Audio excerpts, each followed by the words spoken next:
Hello, friends. It has been a while. I apologize. That's all I can do. It was so busy. This has been such a busy month.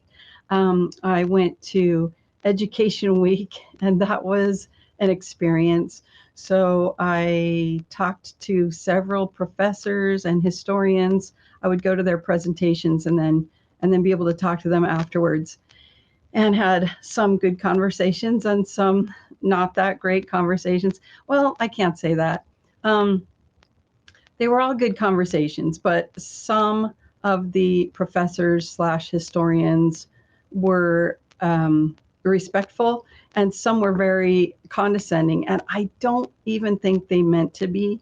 They were just like, oh, if you'll just look into this a little more, you'll find out that there's so much contemporaneous evidence for Joseph's polygamy. And I was like, well, I haven't found that there. Oh, it's there. It's there. You just have to look for it. And I'm like, okay, I'll do that. Anyway, so I gave them each a copy of my book, Woe Unto You, Scribes, The Hidden History of Polygamy. But we'll see. Like, so many of them promised that they would read it. So we'll just see how that goes. And is my phone going to be ringing off the hook? Am I going to be getting inundated with emails from them all saying, oh, I'm so enlightened, and now I didn't know these things were there, and now I do? I'm not expecting that, but, we're planting seeds, and we're doing our best to spread this to everyone, to our friends, our families, but also historians and people that don't know. And if you think it's crazy to give it to the historians, it's not. And I'll tell you why. Because most historians have not looked into Nauvoo polygamy for themselves. They have not looked at these documents. And they, over and over, they tell me, well, I haven't looked into it, but I trust those who have. And they'll say that. And I've heard that from so many of them. So I love to meet with them one-on-one so that I can give them a copy of my book and explain what it is. And it's these documents that really the historians that have looked into Nauvoo polygamy have sort of sat on for a long, long time, and not brought a lot of attention to a lot of these documents, which is putting it kindly, of course. So anyway, it's great. A lot of them, like I said they'd look into it. So we'll see. But anyway, that was a lot of fun to go to Education Week. We did a few things. Some people put lawn signs in their yard. We had a few of those printed out so that they weren't huge, but a couple of people agreed to put them in their yard for passersby, mostly foot traffic, definitely. And we had billboards going for at least 3 of the days, and some of those got some online attention again. Also, a few of us drove around with our monogamobiles decked out with the window stickers and QR codes and bumper stickers all over them. So we drove around Provo and drove around campus with those and got people's attention with those somewhat. It is shocking how many people just walk along looking at their phones. So darn it. But we definitely got a lot of people taking a look at our message, though. So it was cool. It was successful. It was fun. And views to the video did go up. So I'm very happy about that. That's my video, Woe Unto You, Scribes, The Hidden History of Polygamy. So again, if by any chance you're here and you haven't seen it, please go watch that. And then you'll understand where we're coming from. And I wanted to talk about that a little bit today too, real quick, because it is amazing how much attention this subject is getting. And this is great news. There's all sorts of podcasts that are being done. Brian Hales, who I could have sworn he got called on a mission, but I keep seeing him on these podcasts. So he asks these people to have him on so he can talk about polygamy. And he's been on Stephen Pinecker, he's been on Quick Media, Stephen Murphy, Zion Media, I don't know what others. So I'm glad that he's out there talking about it, because his arguments don't ring true with people. If you look at the comment sections on almost all of these videos, they're overwhelmingly full of people saying, it's the polygamy deniers that have the documents, and you guys aren't addressing them. You're not addressing them, Brian. And so that's really encouraging. The message is absolutely spreading. And when people look at it, I mean, it rings true with them. It just makes so much more sense that Joseph actually didn't practice it, that he wasn't lying when he said he didn't teach or practice polygamy. So it's a wonderful message. And the more our critics want to talk about it, I think the more attention it brings to it. So I'm super excited. The funny thing is, again, they're not engaging with the documents by and large. And so, I mean, how can they, right? The documents are largely on our side, especially the contemporaneous firsthand documents. It's wonderful to see people recognize that. So they've kind of doubled down on well, they're just going with their feelings. They'll tell people that our argument is largely based on our feelings. I'm like, so I'll give you an example. Back at the end of May, I reached out to Casey Griffiths, who's a historian. He works at the Church History Library, and he's also a professor at BYU. So I asked him if I could meet up with him in person and give him one of my books. And he was kind enough to agree to that. So I met with him at the Church History Library, and I thought I was just going to hand off a book to him, basically. But he was like, well, let's book a conference room. I was like, oh, wow, I thought that was above and beyond. That was very cool of him. So we went in and we talked for over an hour and 15 minutes. And that was cool of him to give me so much time. We didn't see eye to eye on things, but we had a perfectly civil conversation. He balked at the idea that the affidavits, the 1869 affidavits, were not in the women's voices. I told him that I weighted those more lightly because they weren't the women's voices. And he said, no, you don't know that. And I said, well, they're in Joseph F. Smith's handwriting, and they're all so similar that it's almost like boilerplate language on them all. And he said, well, you don't know, maybe they dictated their affidavits to him and he wrote them down. And I said, well, there are spaces, there are lines in the affidavits that are filled in later with dates and names and places. So if they had been dictating those to him, those would have just been written out, right? That would make sense. And he said, well, you don't know how affidavits were collected back then. I was like, I mean, I don't think that matters, but I didn't say that. I said, well, you're right. I don't know how affidavits were collected back then necessarily. I haven't looked into that too much. It wouldn't matter, obviously, because they're still not the women's words, no matter if that was the norm or not. But I said that to him. And so I think he was glad to have me concede something like that. Like, no, I haven't looked into the normal way to collect affidavits. And so after that, we kind of had a better conversation. And by the end, he was saying, well, you should try to get this peer reviewed, and maybe that would give it more credibility. And I was like, I mean, there's not that much to peer review. It's just showing the documents. If any of you have seen my book or my video, I mean, it's just full of documents, and that's all I'm showing is the documents that just aren't usually shown by the historians or usually taken into account when they tell their stories. So it's not something that can be peer reviewed. But anyway, we left congenially. It was fine. So then a couple of months later, I guess, several weeks or a couple of months later, he went on with Pastor Jeff, if you guys know who that is. He's an evangelical who is kind of listening to the stories of the LDS Church and having people on and talking about it. And so Casey Griffiths and Scott Woodward went on Pastor Jeff's show. And when the topic, I mean, it was about polygamy. The episode was totally about polygamy. But when the topic of whether Joseph practiced polygamy or not came up, Casey said, well, you know, there's people that they take Joseph Smith's denials and then their own feelings, and they try to build a case that Joseph wasn't a polygamist. So here's a clip of that real quick. The evidence surrounding Joseph Smith practicing plural marriage is I would say, almost overwhelming. Very robust. But there were public statements made in Nauvoo where Joseph Smith condemned the practice of plural marriage. And so some people have taken those public statements and then their own kind of feelings about plural marriage and tried to build a historical case that Joseph Smith didn't practice plural marriage. And I just think that the overwhelming amount of evidence speaks against that. That was pretty surprising to hear him say that after I gave him my scholarly, well footnoted collection of documents. And I'm going to show you the last. I mean, you would never type these in. They're kind of in here to show you that I have them. But you have to go to the website and click on them. But these are the references for the documentation in here. I was like, my feelings.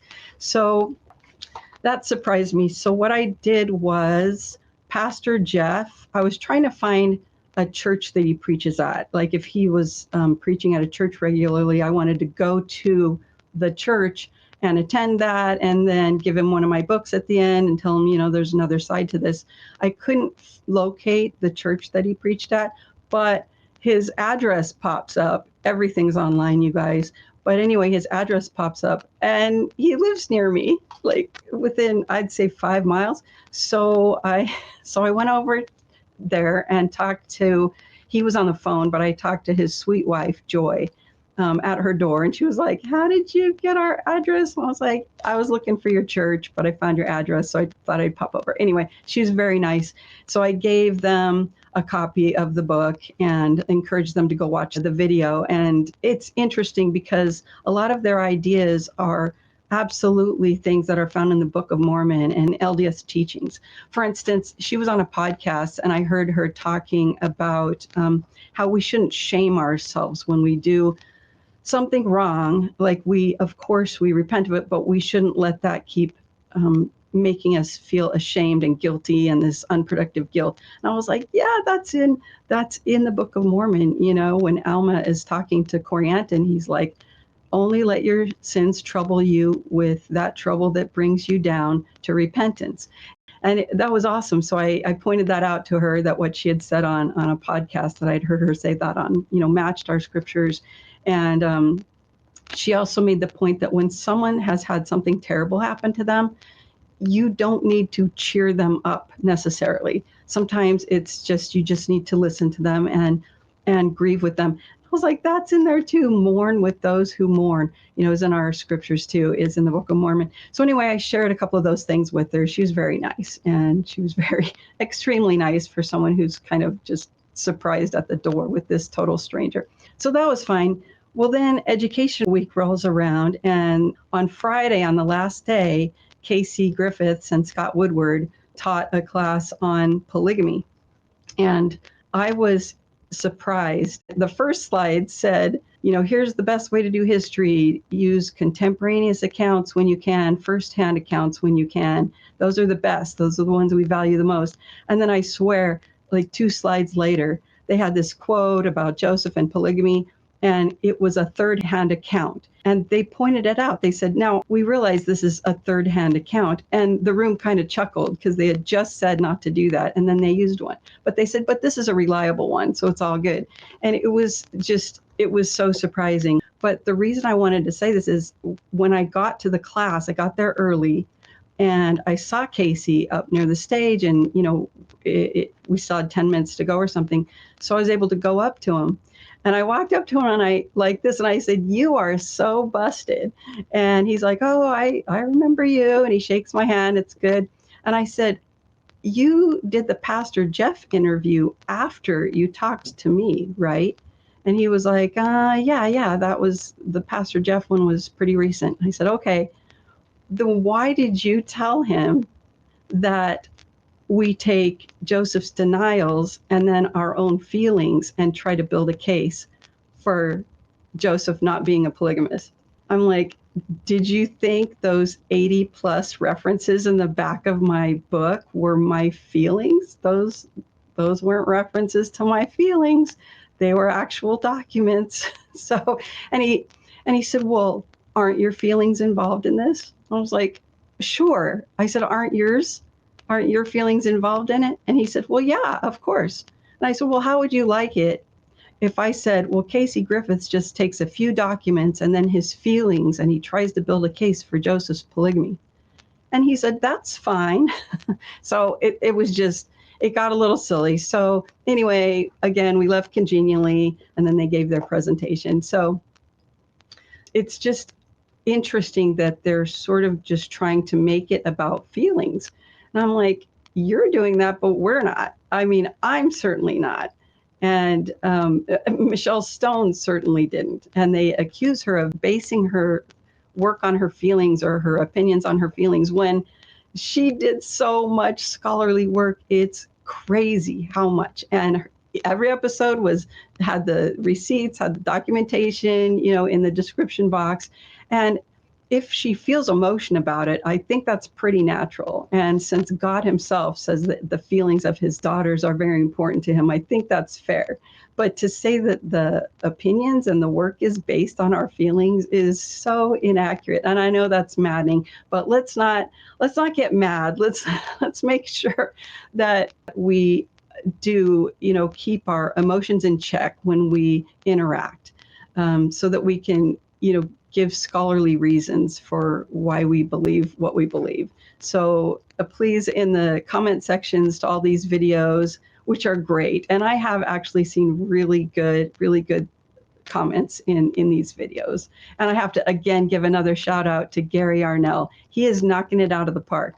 And frankly, Gary, my friend, get a microphone, get a camera, and get on here. We need help. I was so busy this month. This is killing me. But anyway, I'm mostly teasing. I get that everyone's busy and everyone's doing different things in their lives, but I would love that. I think a lot of us would love it. All right. So Celine Anderson was on with Christopher Blythe. And again, it's this way of not engaging with the documentation and just making these accusations that it's all about feelings. So let me play you this clip real quick. I do think that this debate does come down to how we feel about plural marriage. That's really what this comes down to. It's all the history and the documents and whatever I think is ancillary to the debate. I do think that scholars such as yourself do have an obligation to address that. Not an obligation, but like you should address those things. I think that is important still, but it's an emotional thing. Okay, so to me, again, that is a way to avoid engaging with the documentation and kind of facing that head on and having a good discussion about the documentation that many of us find very compelling, that supports the case that Joseph never taught or practiced polygamy, that he was telling the truth every time he condemned polygamy, every time he denied practicing it, and every time that Emma denied that he ever practiced it, and every time that Hiram condemned it and denounced it as a practice. So I think they were telling the truth, and I think there's a lot of documentation that shows that. And again, the links will be in the description box so you can see for yourself. And what I did this last month as well, a couple of things. I was working on several things, you guys. There's a reason I haven't been on here for weeks. But I went to the PDF that I've had on my website, josephtoldthetruth.org, and there's always been a printable PDF on there. And it's very similar to the video. It's a little truncated. One reason that's on there is because it's print ready. So if you live in another country and you would like one of the books, it's really pricey to send them overseas, of course, even if you order them from the Lulu bookstore, which is where this one is. You can also contact me at the website if you want the spiral bound version. But basically, if you live in Europe, which a few people have contacted me from Europe, and I'm like, you know what, take the PDF and take it to a local printer and have it printed up. That'll be cheaper than the postage for sending it overseas, believe me, or the shipping costs from Lulu overseas. So that's partly why that's on there too. But at the suggestion of one of my viewers, and it's something that I'd been planning on doing eventually, but he kind of encouraged me to do it right away. And so I went through the PDF and put links where you want them. So as you're reading about something, you can click the link right there as you're reading the PDF and it'll pop up. So there's two different PDFs on the website. And I think it's clear when you get to the website. One is for printing out and one is an interactive one where you can click on these links. So that's there now. So I hope you could share that with friends. I apologize that I don't know how to make the links open in a new tab. So when you click on the links, it just goes away from the PDF to the document that you're looking at. And then when you click back, I apologize, it goes to the beginning of the PDF. So that is going to be really frustrating. So please remember to right click on the links and open them in a new tab when you look at the documents and the links to the documents. So I'll figure that out at some point. Maybe one of you smart people knows how to do that on WordPress, but I sure don't. Anyway, so that's a big tangent too, but just telling you what I've been spending my time on. And I also wanted to tell you about this. So that is Joseph Smith. Who was he? Did he teach or practice polygamy? Now that was written in 1899 and republished in 1904, and it's fantastic. It's so good. And so I thank Cheryl Clute and Dan Clute for supplying me and several of us with copies of these. But the copies she gave us were like the last copies on the planet almost. It's like it's out of print. It was never copyrighted, and it's not copyrighted now, so it's public domain. So you can get it online in an electronic form, but you couldn't get the paper book except for her few copies that she had. So I realized it wasn't copyrighted. I could go ahead and publish it. And so with Brian Carter's help and other people's help, we got it published. So it's now, I'll put links to that too. And it is also on the Lulu bookstore. And I don't make any profit, so it's cheaper on the Lulu bookstore. But it may also end up available on Amazon. I made it so that it could be published commercially. So we'll see how that goes. But I thought that would be a couple of hours for this project. And boy, Adobe Acrobat does not do stuff that you think would be the simplest stuff to do. Like, can I please, because I already had an electronic PDF of this thing. So I thought, I'll just publish it. No big deal. Well, it needed its margins changed and the page sizes changed. And I thought Adobe Acrobat would be a walk in the park doing that on there. And it was a full-on nightmare. I think I spent 25 to 30 hours on it. And I'm not kidding. And you're going to tell me all kinds of ways that I could have done it. I promise you I tried them all.